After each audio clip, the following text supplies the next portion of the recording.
बिल्कुल कुछ सुझाई ना दे।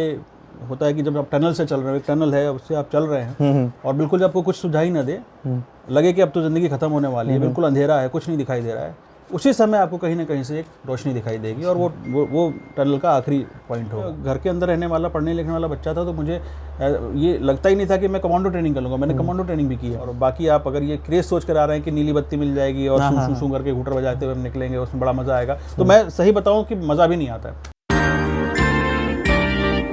हेलो एवरीवन, जैसा कि आप जानते हैं सभी कि इस चैनल पर मैं आपको कुछ ऐसी शख्सियत के साथ मिलवाता हूं जिन्हें देखकर हमें मोटिवेशन मिलता है, जिन्हें सुनकर हमें लगता है कि हमें भी लाइफ में कुछ बड़ा करना चाहिए। तो इसी कड़ी में आज मैं आपको मिलवाऊंगा डॉक्टर अमित श्रीवास्तव जी से, जो कि आईपीएस है उत्तराखंड कैडर में। सर स्वागत है आपका। Thank you. सर, हमारा चैनल फोकस करता है मोटिवेशन पर, खासकर जो यूथ है अपना, उसको हम कुछ क्वालिटी कंटेंट दे पाए, कुछ ऐसे लोगों से मिलवा पाए जिन्होंने अपनी लाइफ में कुछ हटकर किया है। तो सर, पहले तो आपका धन्यवाद कि आपने मुझे समय दिया। नहीं, आपका धन्यवाद कि आपने मुझे संपर्क किया और मिलने के। क्योंकि सर मुझे शुरू में लगा नहीं था कि आप समय देंगे, तो सच में धन्यवाद आपका। नहीं, ऐसा कुछ नहीं। सर, थोड़ा अपने बारे में बता दीजिए आप कि क्या आपका बैकग्राउंड है, कहाँ से आप? मैं मूलतः उत्तर प्रदेश का रहने वाला हूँ। जौनपुर एक ज़िला है वहाँ का, आपने नाम सुना होगा उसका। जी सर। तो मैं वहाँ का रहने वाला हूँ, वहीं पे मेरी पढ़ाई लिखाई हुई और उसके बाद फिर यूपीएससी की तैयारी कर रहे थे। बनना तो चाहते थे डिस्ट्रिक्ट मजिस्ट्रेट, वो सभी बनना चाहते हैं जो भी यूपीएससी की तैयारी करते हैं। और उसी के दौरान फिर उत्तराखंड पीसीएस का फॉर्म आया। स्टेट नया बना था और पहला एग्ज़ाम हुआ, वो क्वालिफाई किया। एज डिप्टी एसपी मैंने यहाँ पे ज्वाइन किया उत्तराखंड में। ओके, तब से यही हूँ। सर, एक ना मैं चीज़ शेयर करना चाहूँगा सबके साथ, आपको भी अभी तक पता लग गया होगा। सर, आप बड़े मतलब शालीन व्यवहार आपका है। हालांकि मैं ये नहीं कह रहा कि पुलिस का शालीन व्यवहार नहीं होता, और वो भी मैं आपके बराबर में बैठ के तो ऐसा नहीं कह सकता, लेकिन जब मैंने आपसे संपर्क किया तो मुझे भी ये था कि शायद आप मुझे जवाब देंगे कि नहीं देंगे, और अगर मिलेंगे तो एक अलग तरह की आपकी मतलब पर्सनैलिटी होगी। लेकिन आपने बड़े प्यार अदब के साथ ये सारा मतलब मेरे साथ इंटरव्यू भी किया, मतलब अभी कर भी रहे हैं, बातचीत भी अपनी हुई। तो सर, क्या सीक्रेट है इसका, क्योंकि ये विभाग अलग है? नहीं, ऐसा कोई सीक्रेट नहीं है और ऐसा कोई अलग नहीं है, मतलब अलग भी नहीं है। अलग के अलावा ये जो नॉर्मल है यही नॉर्मल है। मतलब जो आप दूसरी तरह से देखते हैं वो गलत है। अगर आपको ऐसा लगता है कि कोई पुलिस वाला तेज बोलेगा या गुस्सा दिखाएगा या बड़ा कठोर होगा, तो अगर वो ऐसा है तो वो गलत है। क्योंकि आदमी को या इंसान को या सरकार के जो भी कर्मचारी काम करने वाले किसी भी डिपार्टमेंट में हो, सिर्फ पुलिस में नहीं, किसी भी डिपार्टमेंट में हो, उनको ऐसा ही होना चाहिए। शालीनता कोई विशेष आभूषण नहीं है, ये तो एक सामान्य वो है। तो सर, एक रहता है कि जब बच्चा यूपीएससी की तैयारी करता है, या यूपीएससी की भी ना कहूँ मैं, कोई भी एग्जाम, यूजीसी नेट, हम टीचिंग प्रोफेशन से हम भी तैयारी करते हैं, DSSS की तैयारी करता है बच्चा, तो एक समय ऐसा आता है सर जहाँ पर ना कुछ भी क्लिक नहीं करता। आपका कोई एग्ज़ाम पास नहीं हो रहा है, आपको सोशल प्रेशर आ गया कि नौकरी नहीं लग रही है, या सारी चीज़ें हैं। बिल्कुल। तो सर, उससे कैसे डील करे बच्चा? ये अमूमन सभी के ज़िंदगी में आता है, जो भी तैयारी करते हैं। कुछ ही लोग होते हैं जो बहुत अर्ली स्टेज में सेलेक्ट हो जाते हैं जी, और ये लगभग सभी के ज़िंदगी में आता है। तो मैं जब तैयारी कर रहा था, तो जैसे आपके होता है कि जब भी आप तैयारी करते हैं तो कोई ना कोई आपका आदर्श होता है, या आपके कोई कुछ सीनियर्स होते हैं जो आपको थोड़ा गाइड करते हैं। तो मेरे भी एक सीनियर थे, उन्होंने मुझे बताया था कि जब बिल्कुल कुछ सुझाई ना दे, होता है कि जब आप टनल से चल रहे हो, एक टनल है उससे आप चल रहे हैं और बिल्कुल जब आपको कुछ सुझाई ना दे, लगे कि अब तो ज़िंदगी ख़त्म होने वाली है, बिल्कुल अंधेरा है, कुछ नहीं दिखाई दे रहा है, उसी समय आपको कहीं ना कहीं से एक रोशनी दिखाई देगी और वो टनल का आखिरी पॉइंट होगा। तो किसी भी समय पे टूटना नहीं है, मतलब ये हमेशा गांठ बांध लें कि टूटना नहीं है। और अगर आप लगे रहेंगे, परसिस्टेंट रहेंगे, लगातार अपने एफर्ट्स को जारी रखेंगे, तो ये जो पढ़ाई है या जो तैयारी है ये कहीं वेस्ट नहीं जाती। ये आपको हेल्प करेगी और आप सक्सेसफुल होंगे ही होंगे, इसमें कहीं कोई शक की बात नहीं है। सर ने अच्छी बात कही, क्योंकि ये समय सबके साथ आता है, मेरे साथ भी आया है और आपके साथ भी ज़रूर आ सकता है या कभी आएगा। तो वो आखिरी रोशनी है, उसको हमेशा दिमाग में रखना है। सर, एक दूसरा पहलू है आपका, जो कि मुझे जब मैं रिसर्च कर रहा था आपके बारे में तब पता लगा, राइटर भी है आप। जी, और थोड़ा बहुत लिखता हूँ जी। और सबसे बड़ी बात, आप PhD हैं हिंदी में। मैं PhD हूँ जी। तो सर, ये मैं भी हिंदी का स्टूडेंट हूँ सर, ये कॉम्बिनेशन बड़ा रेयर है, हिंदी से PhD और IPS। नहीं, ऐसा भी नहीं है। आपको बहुत सारे IPS मिलेंगे। हाँ। बहुत सारे मिलेंगे आपको। VN राय साहब हैं जो इतनी अच्छी किताबें हैं, IPS रहे वो। तो बहुत सारे आपको पुलिस वाले मिलेंगे जो लिटरेचर के साथ हैं, ऐसा कुछ नहीं। तो सर, थोड़ा अपनी किताबों के बारे में बताइए। मेरी 3 किताबें पब्लिश हुई हैं फ़िलहाल। एक तो कविता संकलन है, बाहर मैं अंदर उसका नाम है। उसके बाद एक संस्मरण की किताब है, पहला दखल उसका नाम है। और तीसरा जो लेटेस्ट है वो नॉवेल है, उसका नाम है गहन है या अंधकारा, वो नॉवेल है। ये 3 किताबें मेरी पब्लिश हुई हैं। सर मैंने आपके आर्टिकल भी पढ़े थे, तो ये समय कैसे मैनेज होता है, क्योंकि जिस पोस्ट पर आप है तो ये तो 24/7 काम चलता रहता है कुछ ना कुछ। बिल्कुल, उसके साथ राइटिंग भी और ये सारी चीज़ें आप करना, तो कैसे मैनेजमेंट होती है? मैनेजमेंट तो खाना तो हम खाते ही हैं, हाँ, सोते भी हैं, हाँ, तो लिख भी लेते हैं। हाँ, मतलब तो ऐसा कोई विशेष इसके लिए प्रयास करने की ज़रूरत नहीं होती है, समय निकल जाता है। और थोड़ा सा आपको टेक्नोलॉजी वाइज अपडेटेड रहना पड़ता है। जैसे मेरी आदत ये है कि मुझे कोई थॉट आया, कुछ दिमाग में आया, तो मैंने उसको कहीं मोबाइल में नोट कर लिया या कहीं किसी जगह पे नोट कर लिया। बाद में जैसे टाइम मिला आपने उसको डेवलप कर लिया जी। तो ऐसा कुछ नहीं है कि समय मैनेज नहीं होता। ये जो लोग कह रहे हैं कि क्योंकि बहुत काम है इसलिए मैं नहीं लिख रहा हूँ, बाद में लिखूंगा जब टाइम मिलेगा, तो शायद बाद वो कभी नहीं आने वाला। कभी नहीं आता, ये सही बात कही सर ने कि बाद कभी नहीं आता और मैनेज आपको करना पड़ता है। और जो एग्जांपल सर ने दिया कि आप खाना भी खाते हैं, आप सोते भी है, यानी आप हर वो काम करते हैं जो आपको लगता है ज़रूरी है। तो अगर आपको लगेगा कि लिखना ज़रूरी है तो आप ज़रूर लिखें, तो ज़रूर लिखेंगे। बिल्कुल। सर आपका अनुभव क्या रहा अब तक? आप IPS की पोस्ट पर है सर, और आपने बहुत सारे लोगों को देखा होगा, क्योंकि आपके प्रोफेशन में आपको अलग अलग तरह के लोग मिलते हैं। कोई एक ऐसा मिलता है जो दिखने में बड़ा सीधा है लेकिन माइंडसेट उसका बहुत अलग है। कुछ ऐसे मिलते हैं दिखने में बहुत तेज़ है, और जब आप उनकी रिसर्च करते हो या उनके साथ आप तफ्तीश करते हो तो बड़े सीधे लोग निकलते हैं। तो जीवन को लेकर, लोगों को लेकर वो मनोवैज्ञानिक दृष्टिकोण क्या बना है आपका, कि दुनिया में किस तरह के इंसान जो रहते हैं, कैसा क्या उनका नेचर रहता है, व्यवहार रहता है? मैं इसको इस तरीके से बताऊँ आपको कि चूँकि पुलिस की नौकरी में क्या होता है, एक्सपोजर बहुत होता है, आपको पब्लिक डीलिंग बहुत ज़्यादा करनी है। हालांकि ये बड़ा हमारे साथ दुर्भाग्य ये है कि बहुत सारे जो एलिमेंट जिनसे हम डील करते हैं वो क्रिमिनल एलिमेंट्स होते हैं। तो चूँकि वो क्रिमिनल एलिमेंट्स होते हैं तो समाज में भी उनके तरफ बहुत अच्छी तरीके से नहीं देखा जाता है। लेकिन जो मेरा अपना एक्सपीरियंस है वो ये है कि आमतौर पर ज़्यादातर लोग अच्छे होते हैं, अंदर से अच्छे होते हैं, और सिचुएशंस इस तरीके से उनकी लाइफ में बन जाती हैं कि वो कुछ गलत काम कर लेते हैं या कुछ उनसे गलतियां हो जाती हैं। हाँ, मतलब ये परसेंटेज तो खैर कहना बड़ा बेवकूफ़ी होगी कि इतने % लोग ऐसे होते हैं, इतने % ऐसे होते हैं, लेकिन अमूमन मैंने देखा है कि लोग अच्छे होते हैं, दिल के अच्छे होते हैं। और हमने, चूँकि वो वीरेंद्र अग्रवाल साहब की एक पंक्ति है ना कि हमने ये कैसा समाज रच डाला है, तो हमने ये एक ऐसा समाज बना दिया है कि जिसमें आदमी क्राइम करने के लिए या गलत काम करने के लिए या गलत होने के लिए मजबूर सा हो जाता है। तो अगर इसको डील करना है, मतलब किसी भी चीज़ को देखना है, तो उसमें समाज को ही आमूल चूल बदलने की ज़रूरत समझ में आती है। सही बात कही सर आपने, हम भी ये पढ़ते पढ़ाते भी हैं कि समाज ही आपको तैयार करता है। लेकिन क्या आपको नहीं लगता सर कि ये बोलने तक ही रह जाती है चीज़ें, जब समाज के अंदर जाते हैं तो वो धरातल पर चीज़ें बहुत अलग है। कहीं ना कहीं वहाँ अभी भी सिस्टम से पीड़ित बहुत लोग हैं, कहीं ना कहीं अभी भी न्याय नहीं मिलता पूरी तरह से। तो उसको लेकर आपको लगता है व्यवस्था में क्या परिवर्तन होने चाहिए, क्या हम करें? एक्चुअली बहुत सारी चीज़ें जो हैं वो समाज से ही निकल के आनी चाहिए। मतलब वो सिस्टम को बदलने का जो जो जो सोर्स है वो समाज ही होना चाहिए। समाज मतलब कि जो लोग हैं, जो आम जनता है, उनकी तरफ से ये बदलाव आने चाहिए।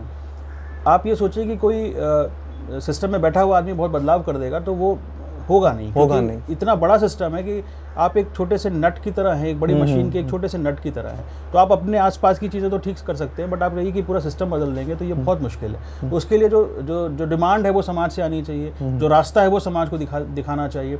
जितनी भी जो सोशल एविल्स है वो आप देखेंगे वो सारी की सारी इसी वजह से हैं क्योंकि उनकी एक तरीके से एक्सेप्टेंस हो चुकी है। कोई भी आप सोशल एविल ले लें, चाहे क्राइम को ही ले लें, तो उनकी एक्सेप्टेंस हो गई है। अगर वो एक्सेप्टेंस नहीं होती तो वो चीज़ें सुधर चुकी होती। तो सबसे पहले तो यही है कि इतनी अवेयरनेस और इतनी जानकारी समाज के अंदर होनी चाहिए कि वो जो चीज़ें गलत हो रही हैं उनके बारे में कह सकें ये गलत हो रही हैं, और वो डिमांड करे कि हाँ इसको सुधारा जाए। आप देखेंगे जैसे भी जितने भी सोशल रिवोल्यूशंस हुए हैं उसमें जब तक समाज नहीं हुआ है तब तक कुछ नहीं हो पाया। जी सर, सही बात कही सर आपने। सर मेरा अगला सवाल ये है कि आज के टाइम में जब से ये सोशल मीडिया का टाइम आया है तो IPS, IAS, UPSC का क्रेज़ बहुत ज़्यादा हो गया है। मतलब एक तो होता है सर कि मुझे बनना है क्योंकि मैं चेंज करना चाहता हूँ, एक होता है मुझे बनना है क्योंकि पावर बड़ी अच्छी लगती है, क्योंकि आजकल फेमस जल्दी होता है आदमी ना, उस पोजीशनिंग पर आपके आगे पीछे 10 लोग चलते हैं। तो आप ये क्या कहना चाहेंगे उन बच्चों को जो UPSC की तैयारी तो करते हैं लेकिन कहीं ना कहीं एप्टीट्यूड जिसकी मैं बात कर रहा हूँ वो है नहीं वैसा, लेकिन वो आना चाह रहे हैं क्योंकि उनको लगता है यार पैसा अच्छा है, पावर अच्छी है? तो मैं पहले तो मैं ये बता दूं कि मैं बड़ा ओल्ड स्कूल का सिविल सर्वेंट अपने आप को मानता हूँ। एनोनिमिटी हमारा एक बड़ा बहुत बेसिक फैक्ट, ब्यूरोक्रेसी के लिए कहा जाता है, वो सभी के लिए लागू होना चाहिए। एनोनिमिटी हमारा बड़ा बेसिक फीचर होता है। मतलब ये कि जो हम कर रहे हैं वो हम नहीं कर रहे हैं, वो एक पोस्ट पे बैठा हुआ आदमी कर रहा है और उसका नाम कहीं नहीं आना चाहिए। कायदे से आप देखें तो हमारा नाम कहीं नहीं आना चाहिए। बट ये सोशल मीडिया के ज़माने में ऐसी बात कहना बड़ा मुश्किल है, क्योंकि आप देखिए तो सभी सिविल सर्वेंट्स के आपको फेसबुक अकाउंट्स मिल जाएंगे, मेरे भी हैं, फेसबुक अकाउंट्स मिल जाएंगे, ट्विटर अकाउंट्स मिल जाएंगे। वो कुछ भी कर रहे हैं, चाहे वो अपनी सोशल कैपेसिटी में कर रहे हैं, चाहे इंडिविजुअल कैपेसिटी में कर रहे हैं, चाहे प्रोफेशनल कैपेसिटी में कर रहे हैं, वो सब कुछ फीचर हो रहा है। तो उसके होने की वजह से आम जनता के बीच में या युवाओं के बीच में एक क्रेज सा बनता है कि देखो ये 50 लोगों को एक साथ भड़का दे रहे हैं, या इनकी इंस्पेक्शन के भी वीडियोस आपको मिल जाएंगे कि वो गए इंस्पेक्शन पे और वो सारे वीडियोस उन्होंने खुद पोस्ट कर दिए। तो ये सब कुछ एक भ्रम है, मतलब इसके जाल में फंसना नहीं चाहिए। और जो सिविल सर्विसेज का काम है, या जो पुलिसिंग का काम है, या जो सरकार का काम है, वो दूसरे तरीके का काम है। वो ये नहीं है कि आपको दिखाना नहीं है, आप जो कुछ भी कर रहे हैं, एक आपको ऑर्डर पास हुआ है, पहले से सिस्टम बना हुआ है, वहाँ से आदेश पारित होते हैं, वो आपको इम्प्लीमेंट कराना। तो इम्प्लीमेंट करने वाले को अपना कुछ इम्प्लीमेंटेशन नहीं है, वो सरकार का इम्प्लीमेंटेशन है। सिविल सर्विसेज का क्रेज तो हमेशा से रहा है समाज में, और खासतौर पर मिडिल क्लास के लोगों में ये क्रेज हमेशा से रहा है, क्योंकि हमेशा से आप देखेंगे कि जो समाज रहा है, जैसे मैंने पहले कहा ना कि समाज जो है चीज़ों को एक्सेप्ट कर लेता है। अब समाज ने ये एक्सेप्ट कर लिया है कि जो ताकतवर होगा या जो मेज के उस तरफ होगा उसकी बात सुनी जाएगी, उसके बाद उसके काम होंगे। जो मेज के इस तरफ होगा या जो गरीब होगा या जो जिसके पास ताकत नहीं होगी उसका काम नहीं होगा, उसको मुश्किल होगी। तो हर आदमी ये चाहता है कि मैं सिस्टम के ऐसी जगह पे पहुंच जाऊं जहाँ से मेरे काम हो सके, चाहे वो पावर के उसमें देख लीजिए, चाहे वो पैसा देख लीजिए, चाहे जिस भी चीज़ में देख लीजिए। तो ये एक्सेप्टेंस समाज ने कर लिया है। इस वजह से ये क्रेज़ जो है वो हमेशा से रहा है। खासतौर पे जब इंडिपेंडेंस के बाद से जब इंडियनाइजेशन हुआ सिविल सर्विसेज का, तब ये क्रेज़ और बढ़ता चला गया, क्योंकि मिडिल क्लास में के लोग सिविल सर्वेंट्स बनने लगे, तो वो क्रेज़ बढ़ता गया। लेकिन क्रेज़ से को सोच करके कभी नहीं आना चाहिए। आपको ये सोच के आना चाहिए कि आप जिस सर्विस में जा रहे हैं उसमें आपका अपना कुछ नहीं है, वो एक तरीके से सेवा कह लीजिए, अगर आप कह सके तो। हालांकि वो सेवा भी नहीं है, वो एक नौकरी है। तो वो नौकरी सोच कर ही अगर आप आ सकते हैं तो आइए, स्वागत है आपका। और बाकी आप अगर ये क्रेज सोच कर आ रहे हैं कि नीली बत्ती मिल जाएगी और शू करके घूटर बजाते हुए हम निकलेंगे, उसमें बड़ा मजा आएगा, तो मैं सही बताऊं कि मजा भी नहीं आता है। मतलब आप एक सीमा तक तो आपको आएगा, उसके बाद फिर आप उससे परेशान हो जाएंगे, क्योंकि वो एक तरीके से कहते हैं ना कि big brother is watching you. तो civil society big brother is watching you एक फ्रेज है, वो एक किसी किताब में इस्तेमाल हुआ था, 1984 उस किताब का नाम। तो उसमें क्या है कि समाज आपके चारों तरफ से आपको देख रहा है, एक एक आदमी आपको देख रहा है, तो आप अपना पर्सनल कुछ भी कर नहीं पाते हैं उसमें। तो इस वजह से उस क्रेज़ को देख करके तो कभी नहीं आना चाहिए। सर दूसरी बात ये है कि जैसे दिल्ली से मैं हूँ सर, मुखर्जी नगर में लोग तैयारी करते हैं, बहुत सारे हैं जिनका सिलेक्शन आपने भी एक साल वहीं आपने देखा भी होगा सर। मैं भी एक बार गया था वहाँ, मेरे एक दोस्त को छोड़ने के लिए हम गए थे। बहुत छोटे कमरे में बच्चे रहते हैं, बहुत कम संसाधनों के साथ तैयारी होती है। कुछ बच्चे हैं जो सेलेक्ट हो जाते हैं सर, बहुत सारे नहीं भी हो पाते। उनके सामने बड़ा एक यक्ष प्रश्न आता है जीवन में, व्हाट नेक्स्ट।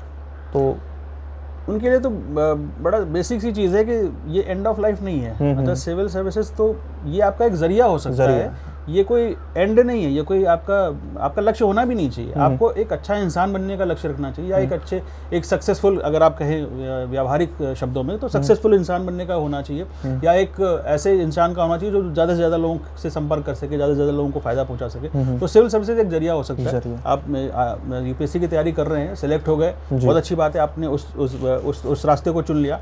और अगर आप सिलेक्ट नहीं हुए तो किसी दूसरे रास्ते से चले जाइए। तो आपका उद्देश्य जो है वो दूसरा होना चाहिए, ये उद्देश्य नहीं होना चाहिए। तो सर इसी कड़ी में ये बात भी आती है सर कि जैसे एग्ज़ाम के रिज़ल्ट आते हैं, मैं कुछ सर कॉलेज में पढ़ाता हूँ, बड़ा दुख होता है देख के कि एक एग्ज़ाम में सिलेक्शन नहीं हुआ या परसेंटेज कम आ गई, बच्चा गलत हरकत कर लेता है, सुसाइडल अटेम्प्ट कर लेता है। क्या सर इसमें समाज जिम्मेदार है अपना, हमारी? हाँ बिल्कुल, पीयर प्रेशर जो होता है, जो अब घर में जैसे बच्चा फेल हो गया या कम उसने किया, अच्छा परफॉर्म नहीं किया, तो घर वाले उसको कह रहे हैं कि देखो फलाने का बच्चा बड़ा अच्छा कर रहा है, भाई तुम्हारा दोस्त बड़ा अच्छा कर रहा है, तुम नहीं कर रहे हो, उतनी तुमको ज़्यादा फैसिलिटीज़ दे रखी हैं, तुम्हें ट्यूशन भी लगा रखा है। पीयर प्रेशर इसको कहते हैं। क्योंकि हमारे समाज में बच्चे की साइकोलॉजी को समझने के लिए कुछ भी नहीं है। बच्चा उस समय क्या सोच रहा है या किस समय क्या सोच रहा है, किसी के पास ना तो नॉलेज है लोगों के पास, ना उनके पास फुर्सत है ये देखने की कि बच्चा क्या सोच रहा है या क्या कर रहा है। तो वो उसकी साइकोलॉजी को समझना बहुत ज़रूरी है। और ये बच्चों के लिहाज से अगर मैं कहूँ तो फिर वही बात होती है कि एंड ऑफ लाइफ नहीं है, क्योंकि ये, और आप इस ज़माने में ऐसी बात करना भी बेवकूफ़ी होगी, क्योंकि अब तो इतने सारे एवेन्यूज़ हैं। पहले मैं अपने बचपन को याद करता हूँ तो शायद इंजीनियरिंग, मेडिकल या फिर सिविल सर्विसेज या फिर टीचर बन गए, इस तरह की चीज़ें थी। अब तो इतने सारे एवेन्यूज़ हैं कि आप कुछ भी कर सकते हैं और कहीं भी पहुँच सकते हैं। तो ये सोचना कि फलाने एग्ज़ाम में नंबर कम आ गया या मैं फेल हो गया, मैं अब कुछ नहीं कर पाऊँगा, तो ये बेवकूफ़ी है। ये समझना भी नहीं, सोचना भी नहीं चाहिए। और पेरेंट्स को भी ये सोचना चाहिए कि एग्ज़ाम ही तो है, नहीं हुआ कोई बात नहीं, आगे बाद में अच्छा कर लेगा। जी सर, अच्छी बात कही सर ने हमें, क्योंकि हम ये मान लेते हैं कई बार कि मेरे जीवन का अंत हो गया। भले कोई रिश्ता टूट गया तो बच्चा मान लेता है कि मेरा जीवन खत्म हो गया, कोई एग्जाम पास नहीं हुआ तो मान लेता है जीवन खत्म हो गया। जीवन का अंत नहीं है, आपके पास अभी बहुत कुछ है। सर अब मैं थोड़ा सा इससे अलग सवाल पूछता हूँ। व्यक्तिगत जीवन होता है एक आदमी का, एक होता है वो आपका काम है। उसमें आपको अगर मैं पूछना चाहूँ, कैसे आप अपना समय बिताना पसंद करते हैं? क्या आप शौक रखते हैं कि मुझे यार ये करना अच्छा लगता है, अगर कोई भी काम नहीं है तो मैं यहाँ मिलूंगा, ये काम करूँगा? कोई भी काम नहीं है तो मैं अपनी स्टडी में मिलूंगा। अच्छा। मैं अपनी मेज पे मिलूंगा, मतलब फैमिली में रहूँगा। मैं फैमिली मैन, मैं घर में रहना पसंद करता हूँ। बाहर न तो मुझे घूमने का बहुत शौक है, मतलब घूमना इन द सेंस कि रेस्टोरेंट में जाने का, बाजार तो मैं कभी नहीं जाता। और थैंक्स टू अमेज़ॉन और फ्लिपकार्ट की अब तो बिल्कुल ज़रूरत ही नहीं पड़ती है। तो बाजार नहीं जाता, मैं कहीं नहीं जाता, मतलब मुझे घूमने का बिल्कुल शौक नहीं है। ट्रैकिंग का थोड़ा बहुत शौक है, लेकिन वो बहुत ज़्यादा उसका मौका मिल नहीं पाता है। ऐसी जगहों पे पोस्टिंग रहे तो आप शायद कर भी पाएँ। बाकी मैं घर में मिलूँगा और अपनी किताबों के साथ मिलूँगा। तो सर लिटरेचर आप जैसे बड़ा पढ़ते होंगे तो कहीं ना कहीं मतलब ये हो सकता है, मैं एज्यूम कर रहा हूँ ऐसा, वो लोग म्यूज़िक को भी बड़ा पसंद करते हैं जो लिटरेचर को पसंद करते हैं। तो म्यूज़िक में इंटरेस्ट है? हाँ बिल्कुल, आर्ट फॉर्म कोई भी होगी मुझे पसंद है। मुझे पेंटिंग्स देखना पसंद है, उनको इंटरप्रेट करना पसंद है। म्यूज़िक बहुत पसंद है। मेरे घर में म्यूज़िक का बड़ा अच्छा माहौल है। मेरी वाइफ बहुत अच्छा गाना गाती हैं तो मैं सुनता रहता हूँ उनको। अच्छा। बाकी मुझे म्यूज़िक का भी बहुत शौक है, पेंटिंग का शौक है, और किताबें तो हैं ही हैं जी। कविताएँ सुनने का, लिखने का, बोलने का, पढ़ने का जी। तो कोई अच्छी किताबें बताना चाहेंगे सर? इस राइटर की किताबें ऐसा कहना, हाँ राइटर का नाम ले सकता हूँ। जैसे अब सभी का जैसा बचपन होता है, बचपन में हमने प्रेमचंद को खूब पढ़ा जी, और प्रेमचंद को हम कभी भी मिलते हैं तो हम पढ़ लेते हैं। बट श्रीलाल शुक्ल हैं जिनकी किताबें, जिनकी राग दरबारी मुझे बहुत पसंद है। रेणु की कहानियाँ बहुत पसंद है, फड़ी सत्यनारायण रेणु की।